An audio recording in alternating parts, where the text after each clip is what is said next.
మరి అప్పటి నుంచి ఇప్పుడు దాకా చంద్రబాబు నాయుడు నోటీస్కి పోతే మరి ఏమైనా జవాబు చెప్పాడా? ఏం కూడా చెప్పలేదు. ఎందుకంటే అందరూ వ్యక్తం చేసినట్లు రాయలసీమ మీద ఆయనకు మంచి ఉద్దేశం లేదు. మరి మనము రాయలసీమ ఎత్తిపోతల పథకం లేకపోతే కర్నూలు జిల్లా కానీ, లేదా అనంతపురం జిల్లా కానీ, చిత్తూరు జిల్లా కానీ, కడప జిల్లా కానీ ఇవన్నీ కూడా ఇబ్బందులు పడేదే కాకుండా మనకు తోడుగా ఉన్న మన అన్నదమ్ములు నెల్లూరు, ప్రకాశం జిల్లాలో కూడా మన జగన్మోహన్ రెడ్డి గారు ముఖ్యమంత్రి అయిన తర్వాతే వెలుగొండ ప్రాజెక్టు మొదటి స్టేజ్ని పూర్తి చేయడం జరిగింది. మరి వీటన్నిటినీ నీళ్లు నింపాలంటే మనం ఖచ్చితంగా ఈ ఎత్తిపోతల పథకాన్ని ఆచరణలోకి తీసుకురావాలా. ఎంత చేతుందో మీరు ఆలోచన చేయండి. రెడీగా మోటార్లన్నీ ఉన్నాయి, ఎక్స్ప్రెషన్ అంతా అయిపోయింది, మొత్తం 200 ఖర్చు చేస్తే ఈరోజు మనం ఎత్తిపోతల ద్వారా నీళ్ళు ఇవ్వచ్చు. మరి దాన్ని కూడా చేయకుండా మన ప్రాంతంలో వసూలు చేసే ట్యాక్సులు కానీ, మన ప్రాంతంలో వచ్చే ప్రభుత్వ వనరులు ఏవైతే ఉన్నాయో అవన్నీ కూడా కానీ, లేదా మన ప్రాంతంలో మన ప్రజలు ఆయన చెప్పినట్లు రాత్రి పొగలు తాగే పరిస్థితిలో ఉన్న ఆదాయం కానీ ఏది కూడా మనకు రాకుండా మొత్తం అంతా తీసుకుపోయి అమరావతిలో పెడతా ఉన్నారు. అదేమైనా పూర్తి చేయగలుగుతారంటే అది కూడా ప్రశ్నార్థకమే. ఇందాక బుగన్న చెప్పినట్లు వచ్చే ఈ సంవత్సరం నుంచే ఈ 3 సంవత్సరాలు అనేక ఇంటి బాధలు ఉంటాయి ఆర్థికంగా ఈ ప్రభుత్వానికి. మరి ఇలాంటి పరిస్థితుల్లో ఈ 23 నెలల్లో మనం 60 నెలల్లో ఎంత అప్పు చేశామో మన ప్రభుత్వం ఉన్నప్పుడు అనేక పథకాలన్నీ కూడా అమలు చేసి జగన్మోహన్ రెడ్డి గారు చెప్పిన ప్రతిదీ కూడా అమలు చేసేదే కాకుండా చెప్పనివి కూడా ఇంకా ప్రజల కోసం ముందుకు తీసుకొచ్చారు. అవన్నీ చేస్తే కూడా ఈరోజు 3,66,000 కోట్లు అప్పు చేశారు. మరి ఈ ఆర్థిక సంవత్సరంలో ఈ నెల మొదటి వారంలో 4,400 కోట్లు, మరి ఈ వారంలో 4,600 కోట్లు, మొత్తం 9,000 కోట్లు ఈ నెలలోనే అప్పు చేయడం జరిగింది.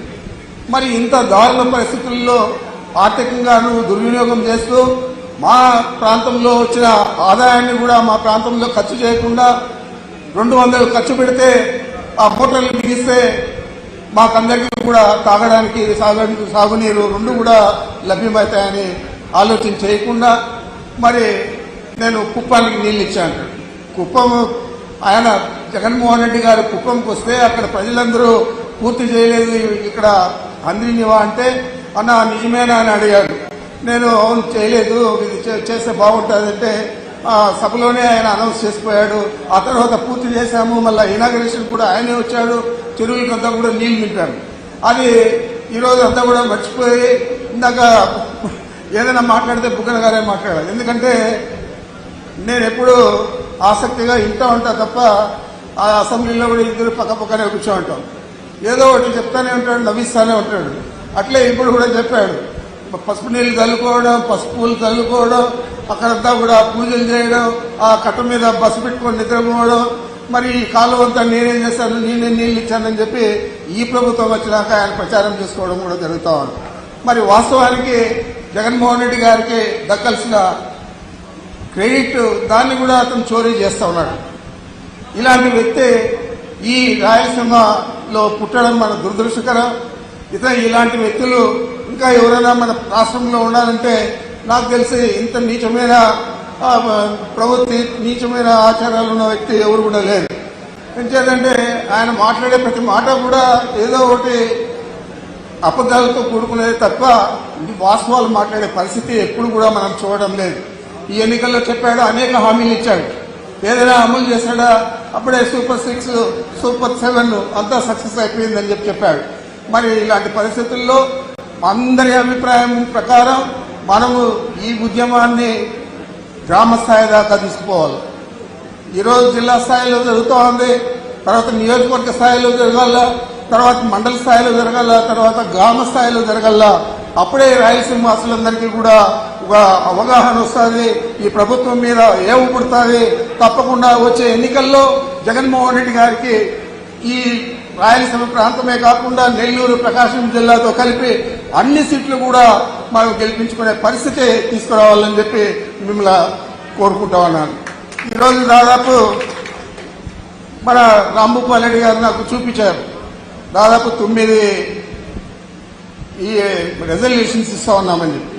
ఇవన్నీ కూడా ఏది కూడా ఇప్పుడు పూర్తి చేసే పరిస్థితి ఉండదు, చేపట్టే పరిస్థితి ఉండదు. చంద్రబాబు నాయుడికి అలాంటి ఆలోచన కూడా ఉండదు. ఇవన్నీ జరగాలంటే తిరిగి జగన్మోహన్ రెడ్డి గారు ముఖ్యమంత్రి కావాలా. ఆయన ముఖ్యమంత్రి అయిన తర్వాత ఇవన్నీ కూడా మనం పూర్తి స్థాయిలో అమలు చేసేదానికి వీలైతుంది. వారికి రైతుల గురించి మనం ఏ చెప్పినా కానీ సుముఖంగా తీసుకుంటాడు కాబట్టి తప్పకుండా వారిని బలపరిచే విధంగా మనం గ్రామ స్థాయిలో ఈ ఉద్యమాన్ని తీసుకుపోయే ప్రజలను అవగాహన లోపం లేకుండా వారికి అంతా కూడా అవగాహన కల్పించి వారిని కార్యోన్ముఖులు చేయాలని చెప్పి మిమ్మల్ని అందరినీ కూడా పేరు పేరున కోరుకుంటూ నాకు అవకాశం ఇచ్చింది. అందరికీ నమస్కరించుకుంటున్నాను.